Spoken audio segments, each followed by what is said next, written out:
Here comes the bride, here comes the bride. Diba? Ang ganda. Grabe yung mukha mo. Oo nga, para po kayong anghel na bumaba sa lupa. Totoo ba? Ay, opo ma. Napakaganda niya talaga. Ay, asa na nga pala si Ninfa? Oo nga po pala, madam. Kailangan ko pala samahan si Nympha sa entrance. Sige po, see you na lang po. Thank you, Gina. Okay po. Salamat. Bye-bye. Ay, bakit para namang pumalungkot kayo at para naiiyak-iyak pa?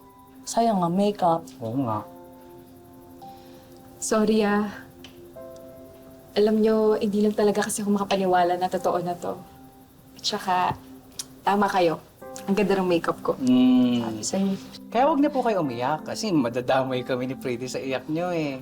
O paano po, tapos na ang ganap namin dito mga fairy godmother mo. Si Sir Paeng naman po ang ayusan namin. Ay, siya, magkita na lang po tayo sa altar mamaya, ha? At tara na, be.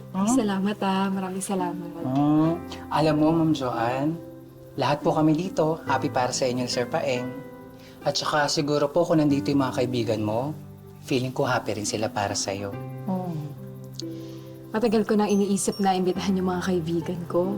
Kaya lang, alam niyo, sikreto lang kasi itong kasal namin ni Paeng.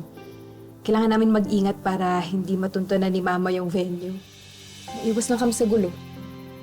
Huwag niyo nang pinag-iisip yung mga ganong bagay. Isipin niyo, ikakasal kayo, dapat kalmado lang yung utak niyo, masaya, di ba? Dapat good vibes lang. O paano, kay Sir Paeng na po kami ha? Smile na! Sige po! Thank you.